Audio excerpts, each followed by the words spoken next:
पारिवारिक संस्कारों के धनी सरदार भगत सिंह देश, धर्म और संस्कृति से बहुत प्रेम करते थे और ये संस्कार उन्हें परिवार से ही मिले थे। सन 1925 के जाड़ों की बात है। सरदार किशन सिंह जी एक इंश्योरेंस कंपनी के एजेंटी कर रहे थे। उनका दफ्तर लाहौर में लोहारी दरवाजे के भीतर बाजार में था। जब वह मकान था तो अन्य मकान किराए पर लेने की ज़रूरत क्या थी। उस समय जोरों जाता किसी के था ही नहीं। सरदार किशन सिंह एजेंसी तो ज़रूर लिए थे, परंतु उन दिनों उनकी रुचि खेती और दूध विक्रय की ओर ही अधिक थी। वे प्रायः सांडा गांव में ही रहते। एजेंसी का दफ्तर हम लोगों के लिए आराम का डेरा बना हुआ था। मैं उन दिनों लाहौर में नेशनल स्कूल में पढ़ रहा था। नेशनल कॉलेज समाप्त होकर केवल नेशनल हाई स्कूल ही रह गया था। भगत सिंह अनिच्छा से थोड़ा बहुत समय घर के कारोबार में लगाता, शेष समय पढ़ता और संगठन के लिए भूमि तैयार करने में लगा रहता। सुखदेव कभी लायलापुर अपने घर चला जाता। वहाँ उनके परिवार ने आटे की एक चक्की लगवा दी थी। लाहौर आता तो भगत सिंह के साथ ही बना रहता। हमारे सहपाठी झंड सिंह और जयदेव गुप्ता भी वहीं थे। झंड सिंह गांधी खद्दार भंडार में काम कर रहा था और उसी में जुटा रहा। जयदेव गुप्ता सरदार जी के बीमे के काम में सहयोग दे रहा था।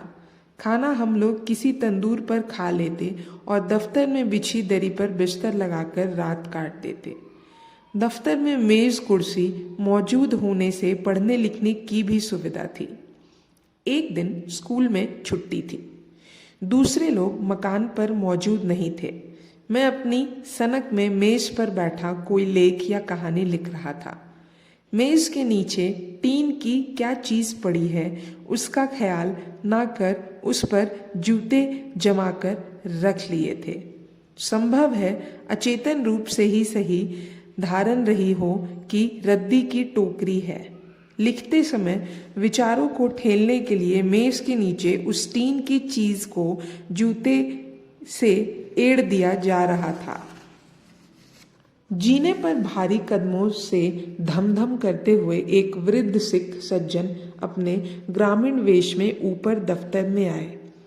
मैंने एक दफा नजर उठाकर उनकी ओर देखा और लिखने में तन्मय रहा। सरदार जी के ऐसे अनेक संबंधी गांवों से आते जाते थे। इस सज्जन की दाढ़ी खूब प्रशस्त बर्फ की तरह श्वेत थी। चेहरा खूब तेजोमय गुलाबी रंग का था। मैंने उनकी ओर कोई ध्यान नहीं दिया और मुझसे आदर की प्रतीक्षा कर रहे एक कुर्सी खींच चुपचाप दीवार के पास वे बुजुर्ग व्यक्ति बैठ गए। मैं मालिक बना बैठा लिखता रहा और मेज के नीचे टीन की चीज पर जूते की ठोकरें भी जमाता रहा। अचानक वजनी गालियों से भरी एक करारी डांट सुन आंख उठाकर देखा कि व्यों वृद्ध भव्य मूर्ति की आंखें लाल और चेहरा क्रोध से तमतमा उठा और वे हाथ में थमी मोटी लाठी को फर्श पर ठोक रहे थे। गधा, उल्लू, नास्तिक, बदमाश, सिर तोड़ दूंगा। उनके हाथ की लाठी मेरे सिर पर पड़ना ही चाहती थी। वृद्ध ने अपने आवेश को कठिनता से वश में कर मेज के नीचे संकेत करते हुए फटकारा, उल्लू, यही तेरा तमीज है? मेज के नीचे झांक कर देखा तो अपने जूते के बीच पाया एक हवन कुंड। सब कुछ समझ में आ गया। उपेक्षा के कारण पहचानने में भूल हुई थी। भगत सिंह ने सुन रखा था कि दादाजी नित्य हवन करते हैं। जहाँ जाते हैं पोटली में हवन कुंड और हवन सामग्री साथ बांध ले जाते हैं। इस घटना से स्पष्ट है कि सरदार अर्जुन सिंह सिख धर्म के अनुयायी होते हुए भी आर्य समाज के कट्टर पक्षपाती थे। इसलिए भगत सिंह शुरू से ही ना तो केश रखते और ना ही कृपाण इत्यादि रखते थे।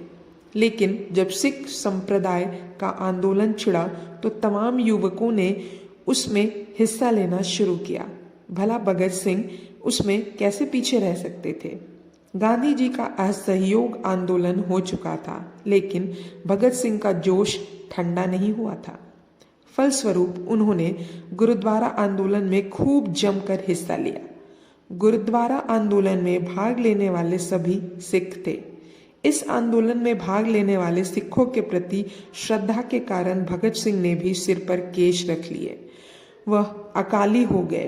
अकाली के प्रतीक चिन्ह के रूप में वह पगड़ी बांधने लगे और अकाली बनकर केश रख लिए। पगड़ी बांधना और कृपान रखना फैशन बन गया था। भगत सिंह को कृपान रखना बहुत पसंद था।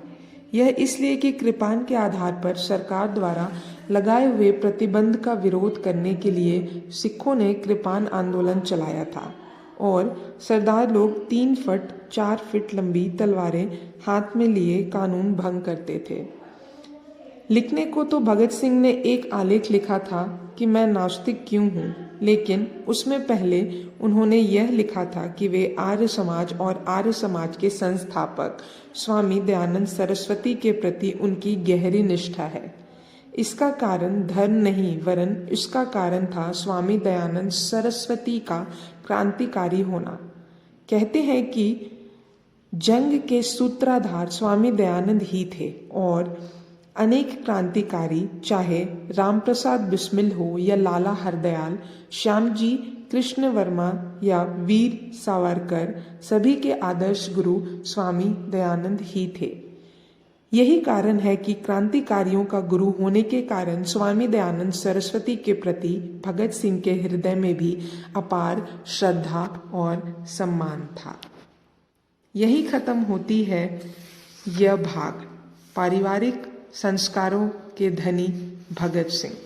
अब हम अगले भाग में सुनेंगे घर गृहस्थी को कैसे भगत सिंह ने ठोकर मारी।